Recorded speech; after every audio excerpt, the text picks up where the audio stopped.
하나님 아버지, 저희들이 다시 이렇게 모였습니다. 주의 은혜가 우리 가운데 충만하기를 원하고, 특별히 이 시간에 우리 강구영 목사님을 세우셔서 우리 제자 아카데미 귀한 말씀을 전하는 귀한 복된 시간을 우리에게 주셨사오니, 전하는 목사님과 우리 모두가 성령 안에 하나가 되게 하시고 주의 은혜로 감동되어지고 새로워지는 귀한 시간 되게 하여 주시옵소서.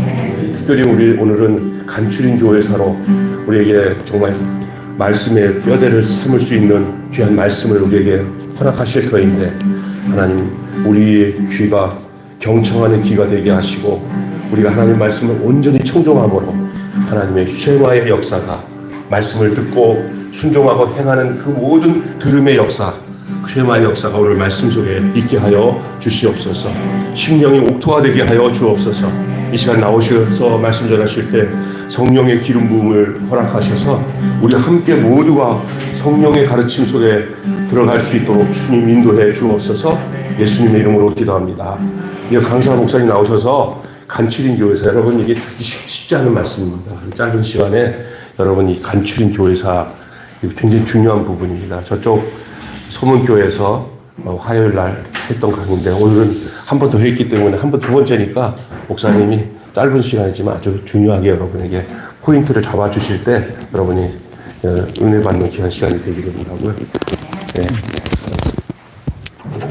마이크를 써야 되나요?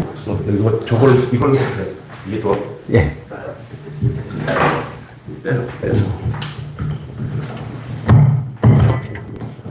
네, 그냥 가져갈게.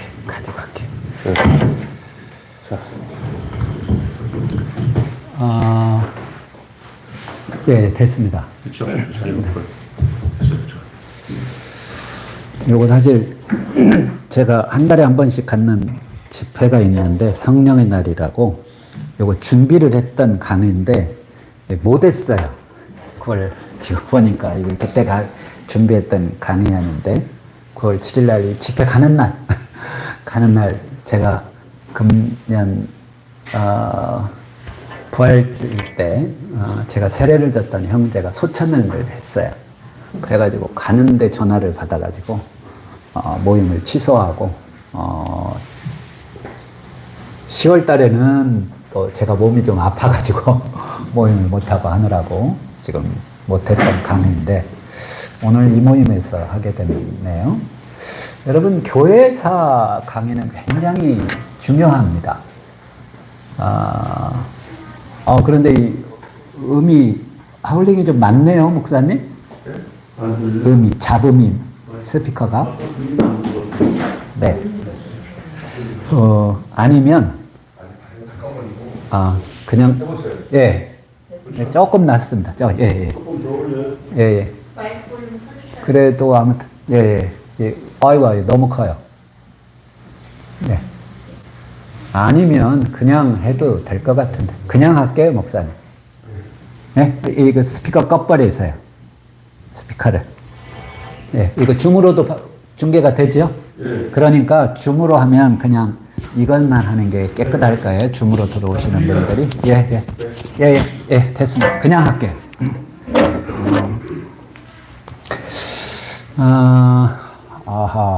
시간이, 요거 화요일 날은 1시간 반 했던 강의인데, 요거 40분으로 요약하겠습니다. 여러분, 그 역사는 굉장히 중요합니다. 여러분, 우리 이 매일교회가 하늘에서 떨어졌나요? 아니에요. 역사가 있어요. 여러분들은 하늘에서 떨어졌나요? 아니에요. 여러분들도 족보가 있습니다. 족보. 여러분 다 족보 있어요. 저는 진주강씨 박사공파 24대 손입니다. 우리 시조가 강이식이라는 분인데, 이분이 그러면은 시작이냐? 그건 아니에요. 그 위에 계속 올라가요. 그래서 끝까지 올라가면 누구요? 아담과 하와가 있겠죠. 그렇죠? 성경도 사실은 역사를 기록한 책입니다. 성경도 맨 처음 성경 시작하는 게 뭐예요? 인류의 역사잖아요. 어떻게 시작이 됐는지. 이 역사는요, 중요한 겁니다. 역사를 모르면 자기 정체성을, 자기가 누군지 모르는 거나 마찬가지예요. 그래서 교회의 역사도 매우 중요합니다. 그래서 교회 역사를 알아야 돼요.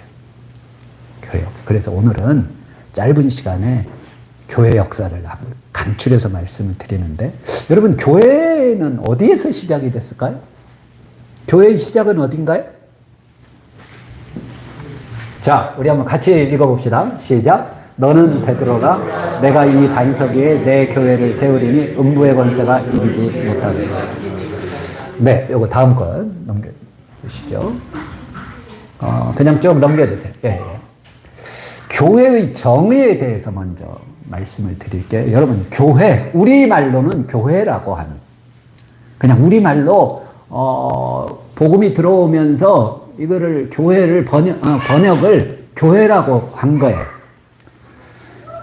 본래 신약 성경은 헬라어로 기록이 됐습니다. 헬라어로 기록이 됐는데, 헬라어로 교회는 어떤 단어를 쓰냐면 에클레시아라고 하는 단어를 썼어요. 이걸 사도 바울이 처음 사용한 것으로 보입니다.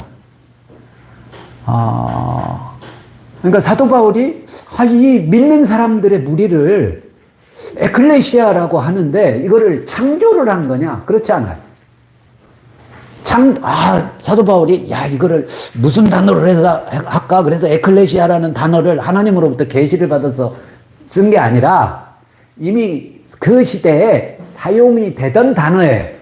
이 단어를 어디에서 썼냐? 에클레시아라는 단어를 이 헬라 시대에는, 그리스 시대에는, 물론 사도 바울 시대는 로마 시대이지만 로마 시대 이전에는 헬라였습니다.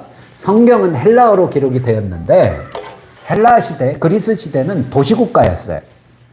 근데 도시국가들은 다 도시국가에 있는 시민들이 모이는 총회를 열었어요. 로마 시민권을 가진, 예를 들어서 로마 시민권, 아테네 시민권을 가진 사람들이 다 모여가지고 뭐 한 달에 한 번씩 모이기도 하고 도시마다 다 달랐다고 그래요. 근데 이 총회에서 중요한 이야기들을 했습니다. 이 모임을 교회에서는, 장로교 같은 경우는 1년에 한 차례 모든 교인들이 참여하는 공동의회라는 걸 한단 말이에요. 이것처럼 시민들 다 모여. 그래가지고 중요한 정책들을 논의를 했다고. 이 회의를 에클레시아라고 했어요. 이 단어를 사도 바울이 가지고 와서 교회에다가 붙인 거예요. 그러니까 일반 사회에서는 뭐예요? 시민권자들의 모임이에요. 여러분, 시민권은 아무나 갖는 게 아니었어요. 그래서 시민권이 없는 사람이 이 회의에, 에클레시아에 몰래 참여하고 싶어서 참여했어요. 큰일 나는 거예요. 심지어는 사형을 시키기도 했다고 그래요. 자,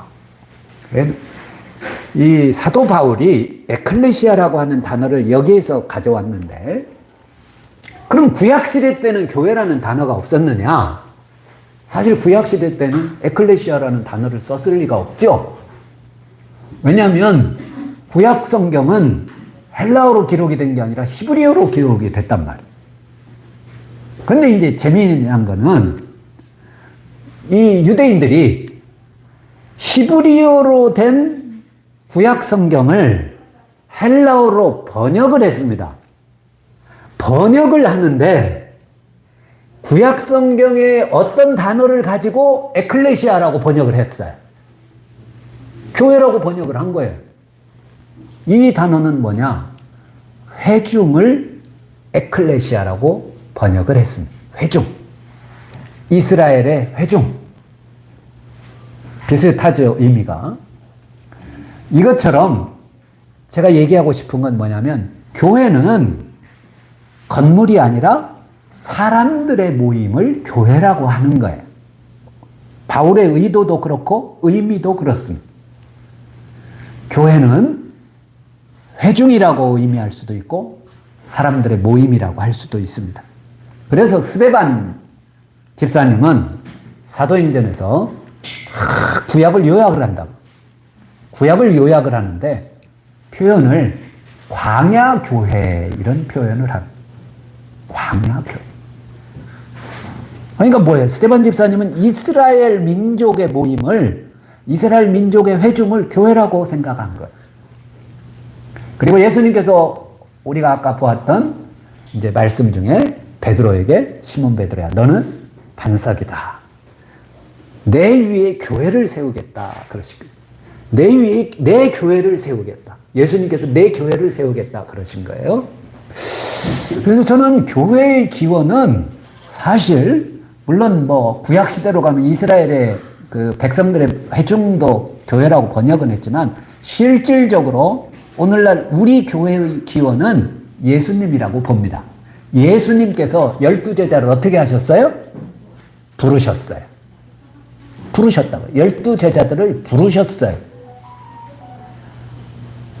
그러니까 저는 최초의 교회는 예수님께서 12제자를 부른 것이 교회다라고 봅니다.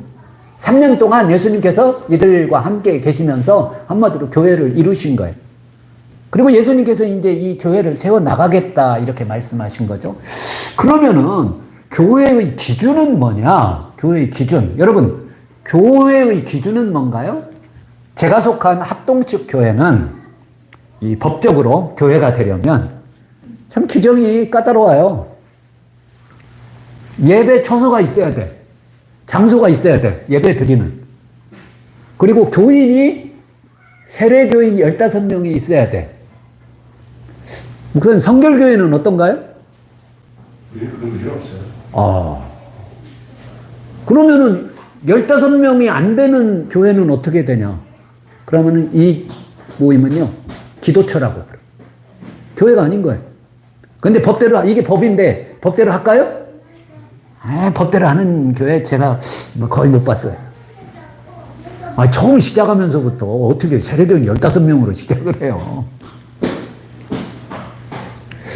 성경에서는, 예수님께서는 뭐라고 말씀하셨냐면, 마태복음 18장 20절에서 두세 사람이 내 이름으로 모인 곳에는 나도 그들 중에 있느니라 그러셨어요. 저는 이게 교회의 기준이라고 봐요. 여러분, 두 사람이 모여도 교회입니다. 아니에요? 15명 세례교인이 있어야 돼요? 그게 성경에 어디 있어요? 믿음의 사람이 모이면 교회예요. 그래서 제가 오늘 점심 때는 우리 산업은행 IT센터에 가서 예배를 드리고 왔는데, 거기는 뭐 오늘 뭐 한 8명 모였나요? 많이 못 모였어요? 근데 저는 그렇게 얘기해요. 당신들은 이 직장 안에 있는 교회다. 신우회라고 하지 마라. 동호회처럼 뭐 신우회 이러지만 우리도 교회다.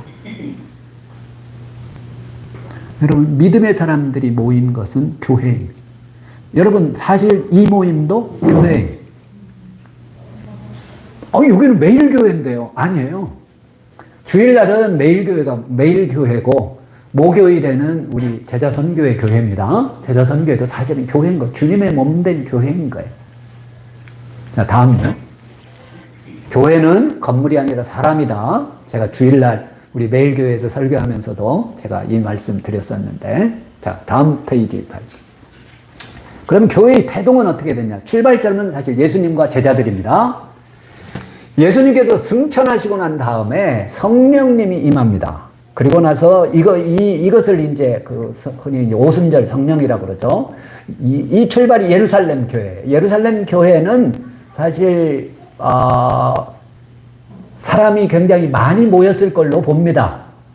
막 3,000명, 5,000명씩 회개하잖아요. 그러나 이런 대규모 인원이 모일 수 있는 공간이 없었을 거예요. 그래서 아마 큰 집에서 아마 이렇게 소그룹으로 많이 모였을 겁니다.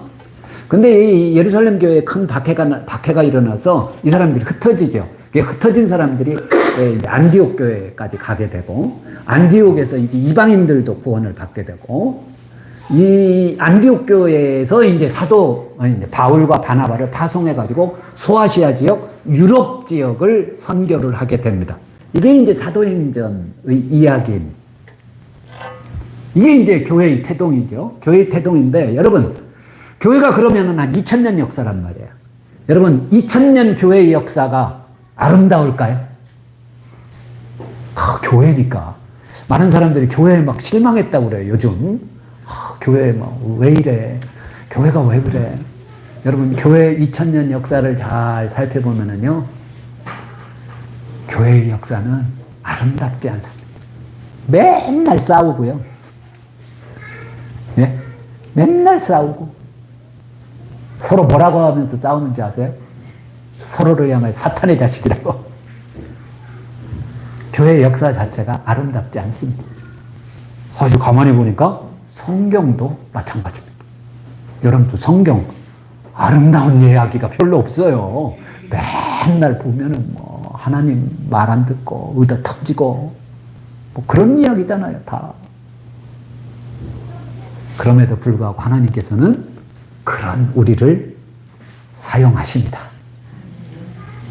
그게 중요한 거지. 다음 거 보여주세요. 초대 이제 그 교회는 크게 5개 구역으로 5개 도시를 중심으로 교회가 이제 이렇게 형성이 됐습니다. 작은 옛날 초대교회는요, 지금 같은 대형 교회가 없었어요. 뭐 골로새 교회, 고린도 교회, 뭐 데살로니가 교회 다 보면은 20에서 30명, 많으면 70에서 80명 정도 모였을 걸로 봅니다. 그런데 중요한 5개 지역이 있는데 처음 교회가 어디서 시작이 됐어요? 예루살렘. 예루살렘에서 시작이 됐으니까 그래도 아무튼 예루살렘이 출발지니까 중요하지요. 그 다음에 어디로 갔다고 그랬어요? 안디옥으로 갔다고 그랬어요. 그러니까 안디옥이 또 중요한 역할을 합니다. 왜냐하면 안디옥에서 사도 바울과 바나바를 선교사로 파송했으니까요. 예루살렘, 안디옥, 그리고 그 다음에 또 중요한 교회가 있는데 사도 바울은 선교를 하다가 마게도냐 지역도 이렇게 선교를 다 했는데 꼭 가고 싶었던 데가 있었어요. 내가 로마도 보아야 하리라. 그 로마는 너무 중요한 도시입니다. 그러니까 바울은 참 지혜로웠던 거예요.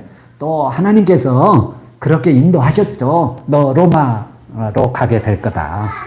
왜냐하면 로마는 그 당시에 아주 정치적인, 경제적인 핵심입니다. 오늘 우리 대한민국으로 얘기하면 서울이란 말이에요. 그러니까 여기 가서 복음을 전해야 복음을 확산하는데 효과적이잖아요. 그래서 실제로 바울은 로마까지 가서 자기의 생애를 다합니다.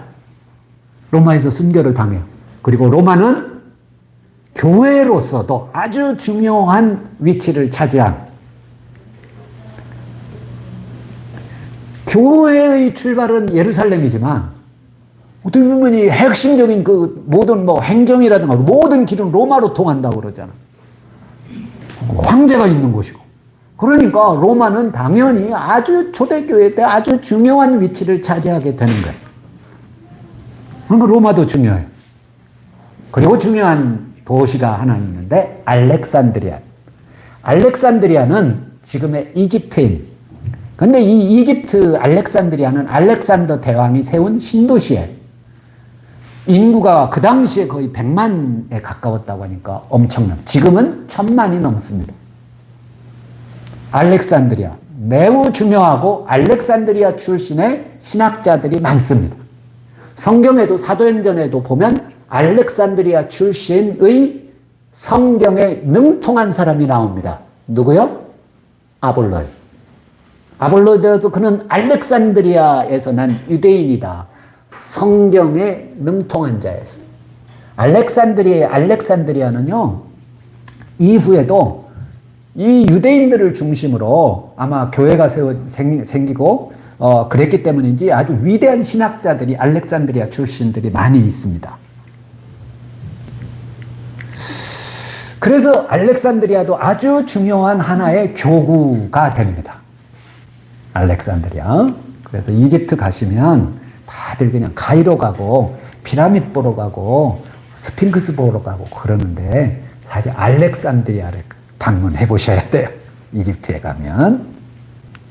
자, 그 다음에 마지막으로 중요한 도시가 있는데 이 콘스탄틴 대제가 있습니다. 콘스탄틴 대제라고 부르죠. 우리로 얘기하면 세종대왕이에요. 콘스탄틴 대제가 기독교를 어떻게 보면 이제 이렇게 자유를 준 공인을 해준 아주 중요한 그런 로마의 황제인데 이게 정치적으로도 아주 뭐 대단했어요. 그래가지고 콘스탄틴 대제가 한 일이 굉장히 많은데 그 중에 하나가 뭐냐면 가만히 보니까 이 로마가 별로 자기 마음에 안 들어요. 이제 뭐 로마 역사도 오래됐고 뭐 쇠퇴하는 것 같고 하니까 아, 이거 천도를 해야 되겠다 해가지고 수도를 옮겨버리는 거예요. 뭐예요? 콘스탄티노플이라는 곳에다가 로마시를 똑같이 지었다고 하는데 뭐 똑같겠어요. 근데 아무튼 로마 도시 모형을 신도시를 하나 만든 거예요. 그래가지고 여기 이름을 콘스탄틴 대제의 이름을 따서 콘스탄틴의 이름을 따서 콘스탄티노플이라고 이름을 지었어요. 지금은 콘스탄티노플이라고 안 부르고 이스탄불이라고 부릅니다. 이스탄불. 그래서 터키 여행을 가시면 이스탄불을 꼭 방문하셔야 됩니다. 근데 비극적이게도 이 지역은 오늘날 터키, 옛날엔 터키, 지금은 튀르키예라고 부르는데 튀르키예가 정복을 하는 바람에 지금은 이제 기독교 문화보다는 이슬람 그런 유적지들이 많습니다. 이 콘스탄티노플에는요, 성 소피아 성당이라고 아주 어마어마한 그런 성당을 딱 만들어 놨는데, 이걸 이슬람 교도들이 이거를 딱 여기를 점령하고 나서 이거 벽화를 딱 이렇게 회치를 한 다음에 이거를 처음에는 이슬람 사원으로 썼어요. 그러다가 지금은 여기를 박물관으로 쓰고 있습니다. 박물관. 그래서 이스탄불 가면 이 박물관을 한번 꼭 방문해 볼 필요가 있어요. 이렇게 5개의 중요한 한마디로 교구라고 보면 돼요. 교구. 그리고 요 도시마다 이제 주교 한 명씩을 탁 책임자들을 이렇게 세웠단 말이에요. 그리고 이제 이 사람들이 중심이 모여가지고 중요한 회의를 해서 중요한 정책 결정을 합니다. 여러분, 교회는 아직 틀이 잘 안 잡힌 거예요. 교리적인 논쟁도 있고요. 그런데, 자, 이제 다음요. 이게 이제 그 다음에 초기에 기독교의 그 5개 도시라는 거. 요거는 좀 외워둘 필요가 있습니다. 5개 도시. 자, 넘어가야 되는데요. 왜 안 넘어가나요? 예, 교회의 주요 사건이 나오는데, 여러분, 교회의 역사에서 하나님께서 왜 그러셨는지는 모르지만, 교회가 시작이 되고 난 다음에 한 300년 동안 엄청난 박해가 시작이 됩니다. 하나님도 너무하시고, 교회가 시작이 됐으면 좀 폼나게 좀 막 이렇게 돼야 되는데 300년 동안요, 고생이란 고생을 다 당합니다. 300년. 그러니까 태어날 때부터 죽을 때까지요, 고생만 한 사람들 많아요. 그리스도인. 여러분, 예배당이 있었을까요? 없었어요. 어디서 모였을까요? 카타콤이라고 부릅니다. 카타콤. 지금도 로마에 가면, 지금도 이 튀르키예에 가면 이 카타콤이라는 데가 있어요. 이 매일교회가 좀 비슷합니다. 지하에 지하. 근데 여기는 너무 좋은 지하. 거기는 무덤이에요, 무덤. 막 몇십 킬로가 된대요. 그래가지고 들어가서 못 나오는 사람들도 있대요. 여기에 주일날 모였어요. 이야. 그래가지고 막 오해도 받고요. 여러분, 이걸 몇 년 동안요? 거의 300년 동안요. 313년에 겨우 콘스탄틴 대제가 기독교만이 아닙니다, 사실. 모든 종교는 다 인정한다. 이렇게 해버려. 그러니까 가장 혜택을 받은 건 교회예요. 자, 그 다음에는 이제 그냥 넘어갑시다. 다음 페이지. 박해시대를 조금 설명을 해드릴게요. 박해시대가 10명의 황제, 다 기독교를 박해했는데 그 중에도 대표적인 인물이 누구냐? 네로 황제. 아시죠? 로마에 불이 났어요. 사실은 뭐 네로가 불 난 거 보고 뭐 시를 지었다고 하는데 이거는 역사적 진실은 아니고요. 본래 네로는 자기 그 별장에 가서 쉬고 있었어요. 그런데 로마에 불이 나가지고 로마시의 절반이 불에 타버렸습니다. 여러분, 이런 일이 일어나면 이게 책임을 누가 져야 돼요? 민심이 유명하면 이게 다 이게 지도자한테 이 황제가 이거 잘못해서 이런 거야 뭐 막 비난할 거 아니야. 그러니까 딱 생각해가지고 네로가 요거는 기독교인들이 불질른 거야. 이렇게 해가지고 기독교인들한테 방향을 들어가지고요, 기독교인들 막 다 죽였다, 잡아가 죽였다. 네로 황제. 근데 네로 황제만 그런 게 아니에요. 도미티안 반국가단체로 규정을 했어요. 야, 그 다음에 트리안이라고 하는 데는 사회 혼란을 시키는 한마디로 무리다. 사회 혼란이죠. 네 번째 하드리안이라고 하는 황제는 좀 기억해 둘 필요가 있습니다. 하드리안. 이 하드리안이 통치했던 시대가 AD 117년에서 138년인데 이 하드리안 황제는요, 기독교의 흔적을 제거하라 그랬어요. 기독교의 흔적을 제거하라. 그래가지고 유대 총독한테 얘기해가지고, 아이고 이거 기독교인들 이거 지긋지긋해. 유대인들 아주 지긋지긋해. 그래가지고 유대인들은 예루살렘에서 다 추방. 그리고 기독교인들도 마찬가지. 그러면서 이 예루살렘 이름도 카피톨리아라고 이름도 바꿔버리고요. 이 하드리안이 오늘날 이 지역을 어떻게 불러요? 팔레스타인이라고 부른다고요. 이 팔레스타인이 사실은 블레셋이에요. 블레셋. 이 지역을 그때까지는 가나안 지역이라고 불렀는데 가나안이라고 하지 말고 팔레스타인이라고 불러. 유대인들 핍박하기 위해서 그런 거예요. 그래가지고 예수님 흔적도 사실 이때 다 없어졌습니다. 그래서요, 이 하드리안이요, 예수님이 십자가에 못 박히신 곳이 어디예요? 무슨 언덕이라고 불러요? 골고다 언덕이라고 부르죠? 내가 이스라엘 성지순례 가보니까 거기 골고다 언덕이 있던데요? 이거 뻥입니다. 뻥이에요. 확실한 게 아니에요. 왜요? 하드리안이 우리 오늘로 얘기하면 불도저로 밀어버린 거라고. 없어져 버렸어요. 그래가지고 캐톨릭하고 개신교는 부활절 예배 되면 따로 예배를 드려요. 다른 장소에서. 왜냐하면 캐톨릭은 여기라고 믿는데 우리 개신교는 그렇지 않은 여기야 해가지고 모르는 거예요, 사실. 누구 때문이냐? 하드리안 때문에 그렇습니다. 아우렐리우스라고 하는 사람, 질병, 흉년의 원인, 세베루스는 개종을 금지시키고, 맘시 마누스는 성직자들에 대한 박해를 하고요. 300년 동안 교회에 대한 박해를 했습니다. 자, 다음 페이지 봅시다. 시간이 없으니까. 이 밀라노 칙령이라는 게 중요한데, 이때 콘스탄틴 대제가 칙령을 발표해요. 모든 종교의 자유를 허용한다. 그 전까지는요, 종교의 자유가 없었던 거예요. 황제 숭배만 인정했던 거예요. 근데 이때 가장 혜택을 받은 게 기독교란 말이죠. 그리고 콘스탄틴 대제가 기독교인인데, 사실 콘스탄틴 대제도 어머니가 아주 믿음이 좋은 헬레나라고 하는 여인이었어요. 콘스탄틴 대제도 죽기 직전에 세례를 받습니다. 사실. 그래서 밀라노 칙령이 있었고, 그 이후부터는 이제 고난 가운데 있을 때는 싸우겠어요? 안 싸우겠어요? 고난 당할 때는 싸울 힘이 없죠. 그러니까 그전에는 안 싸웠어요, 별로. 근데 이제 자유가 주어지니까 싸우기 시작합니다.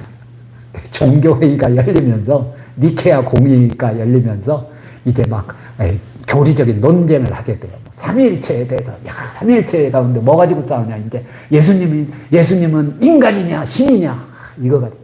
성령님은 그럼 어떤 분이냐? 태어난 거냐, 만들어진 거냐, 이런 거 가지고 싸우는. 나중에는 더 가니까 이제 중세시대 때는 뭐 가지고도 싸우느냐?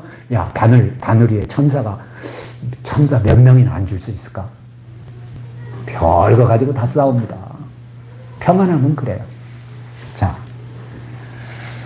그래서 아까 얘기했지만 콘스탄틴 대제가 콘스탄티노플을 새로 신도시를 만들고 330년에 천도를 합니다. 1204년에 함락이 되는데 요거는 아주 유명한 영화가 있습니다. 콘스탄티노플 함락이라고. 이 영화를 보면 아주 도움이 많이 됩니다. 다음 거 봅시다. 자, 이제 이 기간이 밀라노 칙령 이후에 여러 가지, 다음 거 가세요. 이 교리적인 논쟁이 막 이제 일어나는데, 다음으로 넘어가세요. 다음으로 또 넘어가세요. 자, 거의 이제 한 700년 정도 이런 시간이 지나다가 우리 교회사에서 요거는 아셔야 돼요. 이거는 교회가 분열이 되는, 그야말로 큰 분열이 되는 역사적인 사건이 하나 일어난, 이게 1054년 동서교회의 분열이라고 합니다. 여러분, 우리 기독교를 이렇게 할 때 크게 기독교를 세 파트로 구분을 합니다. 왜냐하면 서방교회, 캐톨릭, 그리고 동방교회, 그리고 우리 개신교. 사실은 이렇게 크게 세 파트로 구분을 하는데 1054년에 동서교회가 분열이 됩니다. 어떻게 분열이 되냐? 로마 교회, 딱 로마 교회, 로마와 나머지 교회들 4개 있죠? 4개 도시에 있다고 그랬죠? 예루살렘, 안디옥, 콘스탄티노플, 알렉산드리아. 아무튼 로마 대 다른 지역 해가지고 한마디로 싸움이 일어나. 정말 회의를 하는데 로마에 교황이 있었는데 교황이 이 다른 지역에 있는 그 주교들을 다 자기 아래 두려고 하는 거예요. 그런데 콘스탄티노플에 있는 주교가 말을 안 들었다고. 그러니까 이 자기 그 추기경들을 보내가지고 콘스탄티노플 주교를 파문을 시키려고 그랬어요. 파문을 시켰어요. 그랬더니 콘스탄티노플에 모여가지고 회의를 하고 있더니 동방 쪽에 있던 교회에서 여기 온 사신들을 통해가지고 로마 교황을 파문시켜버렸어요. 그래가지고 서로 정죄를 하는 거예요. 서로 뭐라고요? 한마디로 저거 마귀의 자식이야. 우리가 진짜 교회야. 서방교회는 로마 캐톨릭은 다른데 다른 교회들은 캐톨릭 로마 교황을 서로 파문을 합니다. 이게 1054년. 이게 어떻게 보면 교회 역사에서는 매우 크면서도 참 가슴 아픈 분열임. 여러분, 이 교회가 1054년에 분열됐는데 화해했을까요? 안 했을까요? 안 했을 것 같아요. 얼마 전에 했습니다.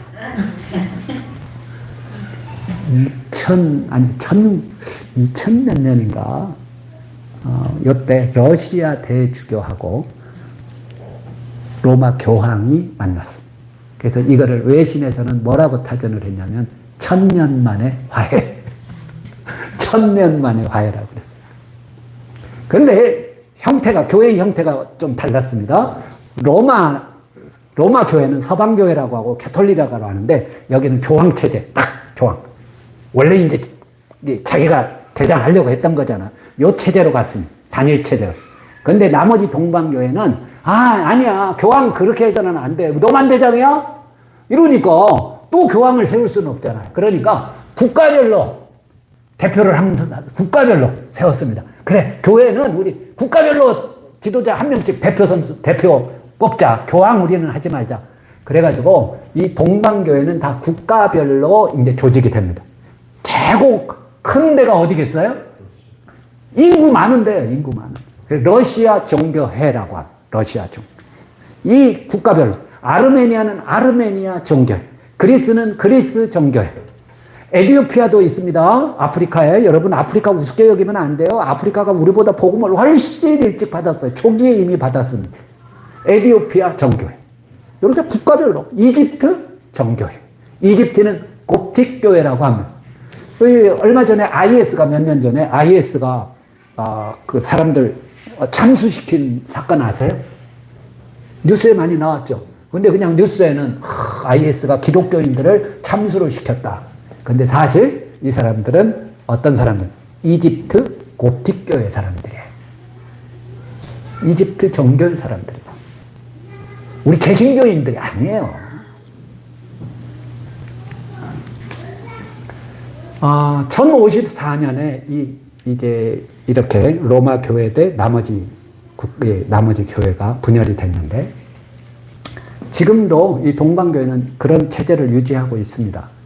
유지하고 있는데 서방교회가 이제 로마 캐톨릭이 이 교황이 이제 로마 정부가 자체가 멸망하잖아요. 로마 정부 자체가. 그러면서 이 교황이 솔직하게 얘기하면 많이 타락을 하게 됩니다. 특히 구원론에 있어서 문제가 많아요. 제가 봐도 이거는 말도 안 돼요. 왜냐하면 이거는 율법의 문제하고 관련이 있습니다. 여러분, 유대인들은 사도 바울도 초대교회 때는 가장 고민이 뭐냐면 율법 문제였어요. 율법을 지켜야 되냐 말아야 되냐. 특히 이제 유대인들이 아니라 이방인들이 율법을 지켜야 되느냐 마느냐 이거 가지고 상당히 고민을 했습니다. 여러분, 우리 율법 지켜야 돼요? 율법 안 지켜도 돼요? 오늘날 우리 율법 안 지켜도 돼요? 이방인들은 율법으로부터 자유함을 줬습니다. 이거 무거운 짐을 우리가 지우지 말자 그렇게 했다고요. 그러니까 유럽에 있던 기독교인들은 다 이방인입니다. 유대인이 아니니까. 근데 이제 그 당시 유럽에 있던 기독교인들한테는 이제 율법 대신에 뭔가 대체할 게 필요한 거예요. 사실은 우리가 예수님을 믿음으로 말미암아 구원을 받는데 그때는 그런 거 없는 거예요. 율법 대신에 그래도 뭔가 행위가 있어야 될 것 같아요. 그래서 강조되었던 것이 성지순례입니다. 성지순례가 율법을 대체한 거예요. 그러니까 헬레나 여사도 콘스탄틴 대제의 어머니 헬레나도 성지순례 갔던 거예요. 왜냐하면 성지순례 가가지고 뭔가를 해야 성지를 방문해야 하면 이게 이제 죄가 사해진다고 믿었던 거예요. 기가 막힌 게 예수님의 흔적이 있는 곳을 방문할 때마다 몇 년짜리 죄 이렇게 이런 의미를 부여했다. 이게 말도 안 되는 거예요. 그러다가 이제 세월이 조금 지나가 십자군 전쟁이 일어났습니다. 십자군 전쟁이 일어나니까 요 성지순례를 조금 변형을 해가지고 이 십자군 전쟁에 참여하면 죄사함을 받는다. 말도 안 되죠. 근데 성지순례는 주로 남자들이 참여할 수 있죠. 여자들은 못 하잖아. 그러니까 여성들을 타켓으로 했는지는 몰라도 이 십자군 전쟁에 필요한 돈을 내도 효과가 똑같아. 이거를 하면서 파는 게 뭐냐면 면죄부에 얼마 5천만 원 냈어? 그럼 이거 제사해지는 거야. 그러다가 이제 결정적인 건 뭐예요? 베드로 성당을 짓는데 돈이 부족하니까 면죄부를 대량으로 살포를 했습니다. 이때 루터는 수도사였기 때문에 성경을 많이 읽었습니다. 여러분, 옛날 사람들은 성경을 많이 안 읽었어요? 왜 안 읽었을까요? 성경책이 드물었어요. 성경책 자체가 글을 아는 사람도 적었고 성경 자체가 드물었습니다. 어디 수도원에 성경이 한 권 있었대. 수도사들 막 한 500명 있는데. 그럼 이 나머지 사람들은 어떻게 해요? 한 사람이 읽는 거예요, 그냥. 한 300명 쫙 앉아있고 성경을 낭독하는 시간이 있었던 거예요. 요 루터 요 즈음에요. 구텐 베르크 활자를 만들어가지고 활자 만든 사람이 딱 생각한 게, 이거 성경책 찍어내면 돈 벌겠다. 이거 사업 되겠다. 비즈니스로 성경 찍어냈습니다. 왜냐하면 그 당시에는 성경 한 권이요. 얼마 했을 것 같아요? 가격이? 오늘로 얘기하면. 오늘로 환산하면 한 얼마 정도 했을 것 같아요? 500만 원이요. 오늘 아파트 10채 값이었다고 합니다. 오 마이 갓. 성경 한 권이 그 당시 집 10채 값이었다고요. 그러니까 성경 한 권 갖고 계시죠? 예. 집 10채. 그러니까 장사해볼 만하죠. 그런데 이거 가지고 장사했는데 안 팔렸대. 망했어요, 이 사람. 부도났어요. 여러분, 이 당시는 성경이 귀해가지고 사람들이 읽지를 못했어요. 그러니까 면죄부 팔아도 그런 줄 알았다고요. 그런데 루터가 자기는 성경을 알잖아요. 이거 성경에는 오직 의인은 믿음으로 말미암아 구원을 받는다 했는데, 이거 교황이 이거 사기치잖아요. 그러니까 견딜 수 없어서 10월 30일 밤에 구텐베르크 성당에다가 대자보를 붙입니다. 10월 30일. 그래서 이번 주가 종교개혁 기념주일입니다. 다른 건 몰라도 개신교는요, 이거 꼭 지켜야 됩니다. 개신교는. 너무 중요한 거예요. 저는 이게 동서교의 분열과 요게 이제 두 번째 분열인 거예요. 요게. 1517년 10월 30일인가요? 31일인가요? 루터가 종교개혁을 시작합니다. 그런데 여러분 뭐 루터가 이렇게 했다고 루터도 처음에는 이렇게 사건이 걸릴 줄 몰랐어요 사실. 그냥 할 수 없어서 밤에 몰래 가서 이 대자보 붙였는데 사람들이 막 박수 치거든요.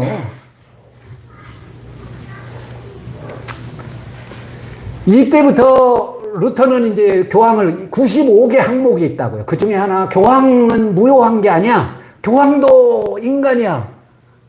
교황을 공격하고 구원은 믿음으로 말미암는 거야. 면죄부로 구원받는 거 아니야. 이 95개조 항목을 쓴 거라고요.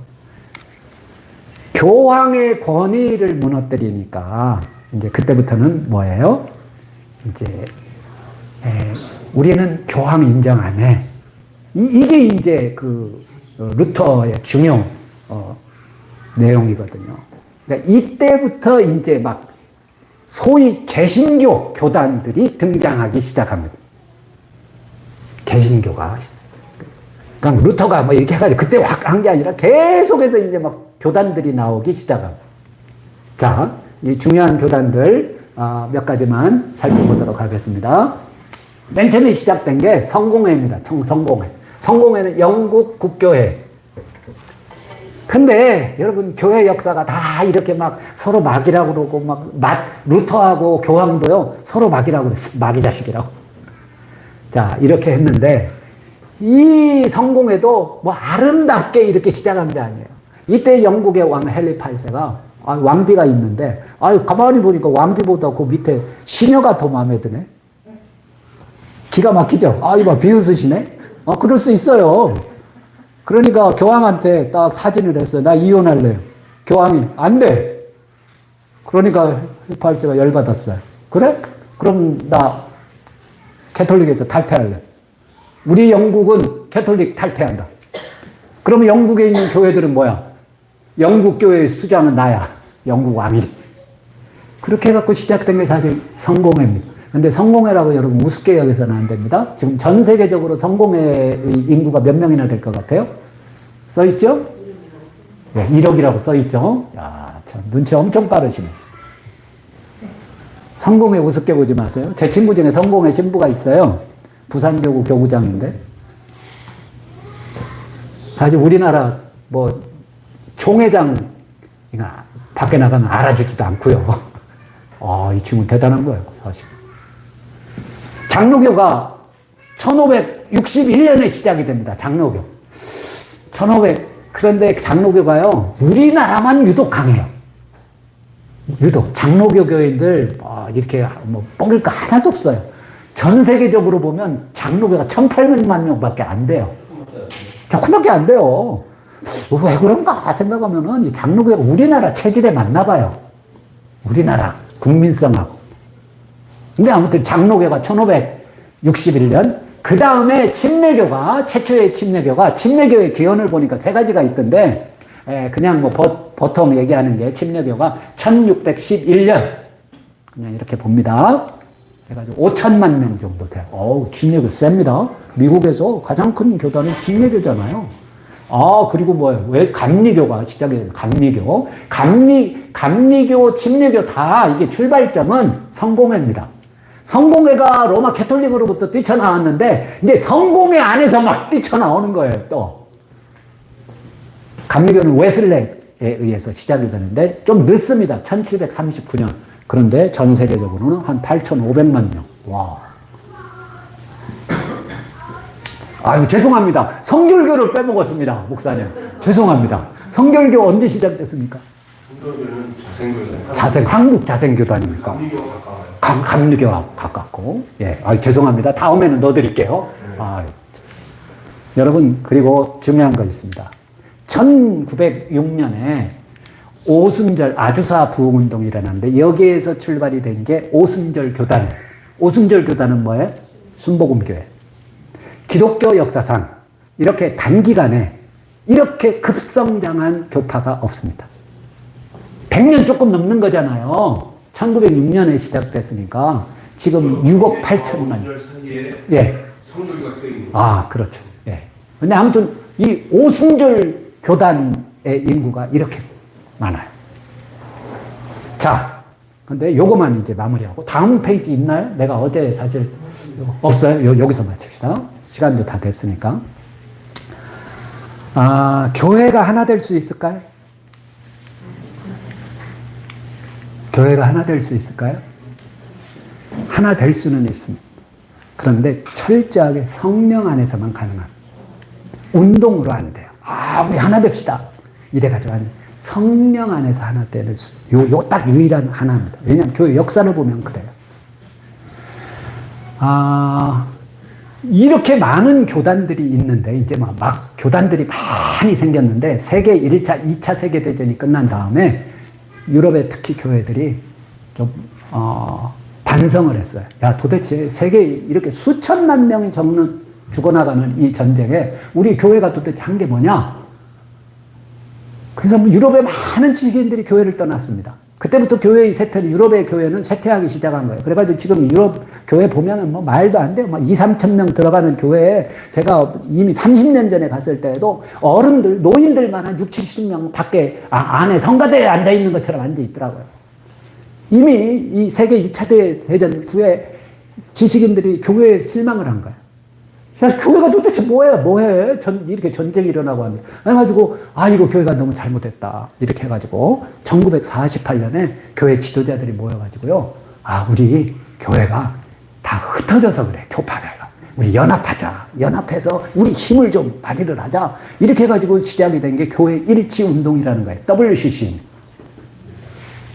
이게 1948년에 시작이 됐는데, 아이러니한 거는, 이 WCC 운동 때문에 우리 한국교회가 분열됩니다. 재밌죠? 교회 일치운동 하자고 했는데 이것 때문에 분열이 돼. 여기에 참여하자는 사람들이 있고, 참여 안 할래 하는 사람들이 싸웁니다. 우리 장로교 같은 경우는요, 고무신짝 던지면서 싸웠어요. 찬성하는 사람들하고 반대하는 사람들. 이게 대전중앙교회에서 있었던 아주 유명한 사건인데, 1959년에. 그래서 이때 통합과 합동교단으로 나뉘게 됩니다. 성결교도 이것 때문에 기성과 예성으로 나뉘었을 거예요. 여러분 참 아이러니하죠. 교회 일치운동 때문에 교회가 분열이 돼요. 그러니까 또 WCC에 반대하는 사람들이 보니까 이 WCC가 보니까 이거 뭐 교회 일치운동 하자면서 뭐 공산주의 교회도 받아들이고 이건 완전히 종교 혼합주의 같아요. 그래서 우리가 또 모임 하나 만들자. 그래가지고 1974년에 스위스 로잔에서 회의를 하나 엽니다. 이거를 로잔 회의라고 하는데 1974년에 모임을 갖고 1986년에 또 모임을 갖고 그래서 네 번째 회의를 9월 말에 인천 송도에서 모임을 가졌었습니다. 요거는 복음주의자들이 모이는 모임이에요. 그런데 양다리 걸친 사람들이 40%예요. WCC도 가입하고 로잔 요 대회에도 가입하고 그러니까 딱 선을 그을 수도 없는 거예요. 그래서 저는 이거를 보면서 교회가 하나 되는 것은 불가능하다. 구호로 되는 것 아니다. 하나 될 수 있는 것은 오직 하나, 성령으로 말미암아 하나 되는 것 외에는 불가능하다. 이게 화학적인 결합이 되지 않으면 이거 불가능한 일입니다. 왜냐하면 하나 됩시다 하면서 싸운다니까요.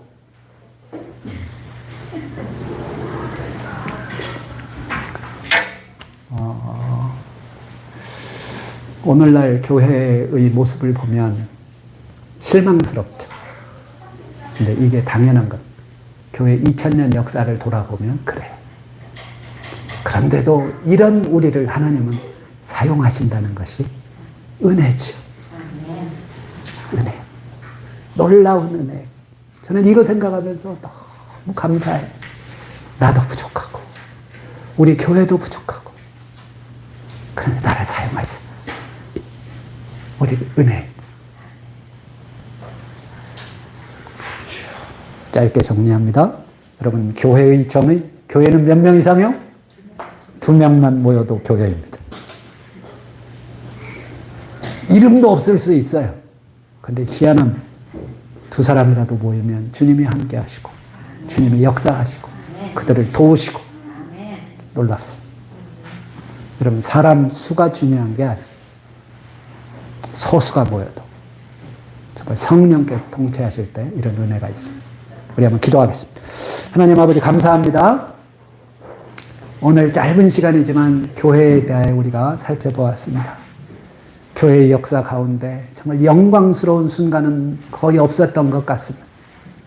고난 가운데 핍박을 받고 수백 년 동안 핍박을 받고 교리 때문에 싸우고 동서교회가 분열되고 또 가톨릭이 얼마나 부패했으면 루터가 또 종교개혁을 일으켰겠습니까? 하나님 아버지, 참 교회의 이런 슬픈 역사, 참혹한 역사이지만 그래도 하나님께서는 오늘도 여전히 교회를 사랑하시고 교회를 통하여 일하시는 줄로 믿습니다. 영광스러운 주님을 바라보며 우리의 연약함을 인정하며 오직 성령께서 우리 교회를 통치하는 것을 소망하는 저희들 되게 주시옵소서. 우리 제자선교회 비지구 모임으로 오늘 이렇게 모입니다. 주님께서 함께 하시는 작은 교회인 줄로 믿습니다. 주님이 기뻐하시는 모임 되게 해주시고 성령께서 역사하시는 모임 되게 하여 주시옵소서. 감사하며 예수 그리스도의 이름으로 기도하옵나이다. 죄송합니다. 10분 넘었습니다. 죄송합니다. 와, 이거 짧은 시간 내에 이 진짜 이 내용이 지금 이 시간으로 이걸 강의할 수도 없는 내용인데 막 통과시켜서 중요한 것만 전한 거예요. 그래서 좀 안타깝기도 하면서 감사하기도 하고 일찍 끝내주셔서 오늘 새로 오신 우리 형제분 한번 소개하고 바로 우리 기념 촬영 저쪽에 거 한번 찍고 두 파트로 나눠서 우리 유영춘 목사님 팀과 저기 팀으로 나눠서 우리 공과 다시 말해서 교제 진행을 하겠습니다.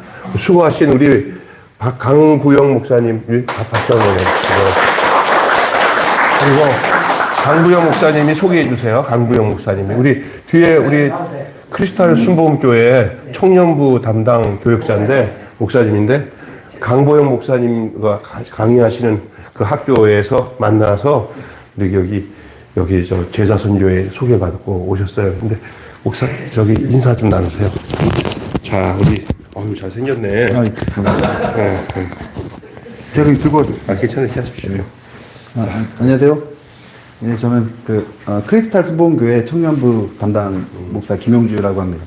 네, 잘 부탁드리겠습니다.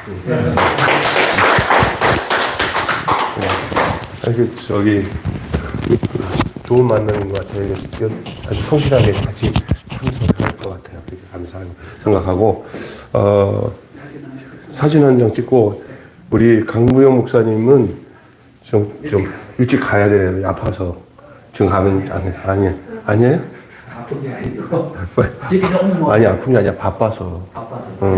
그래서 잠깐 다들 한번 나오실래요? 우리 김 목사님 오셨고 해서 박수 한번 부탁드립니다. 앞에서 찍습니까? 네. 빨리 나옵니다. 그리고 저쪽에 그 하얀 그 현수막이 있어요. 제자손교회 그 앞에. 네, 그거 갖고 오세요. 다 나오세요 잠깐. 그리고 그리고 바로 분바 공부할 겁니다. 네. 우리 이영재 목사님. 네.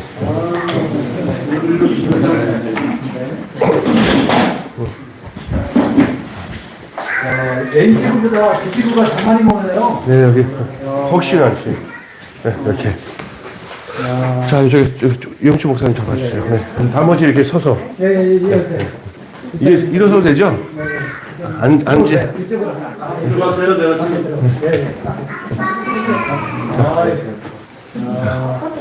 이쪽으로. 아니, 이쪽으로 오세요. 목사님 찍고, 그 다음에, 아니, 간사님이 나중에 또 찍고, 거기서 찍고 합니다. 제자선교회 그 현수막이 일자가 되게 좀 해주세요. 가운데도 우리 가운데도 강 목사님 그렇지. 조금 이 목사님 조금 안쪽으로 그렇게 이 목사님 더 벌려주세요. 오케이. 파이팅. 됐어요. 자, 아주 잘 나옵니다. 자, 김치 파이팅. 하나, 둘, 셋. 예. 저기 목사님 찍어줘. 여기 하나 더 찍고, 일로. 잠깐만. 계세요. 하나, 둘. 조금 선교회가 삐뚤어지고. 이거 땡기라고. 오히려 그 삐뚤어지고 사진. 본인 사진도 삐뚤어지죠. 그거 가면 네, 됐어요. 됐어요. 그래서 사람들이 똑바로 보이니까. 네. 하나, 둘, 셋. 그 다음에, 저기, 네, 좋습니다. 자, 기다리세요. 네, 이거 먼저 찍으시고. 저로. 기대로 화이팅입니다. 목사님 앞으로 오세요. 그렇죠. 잘해. 됐습니다. 하나, 둘, 셋. 하나, 진짜. 네, 그렇지. 자, 하나, 하나, 둘, 둘, 셋.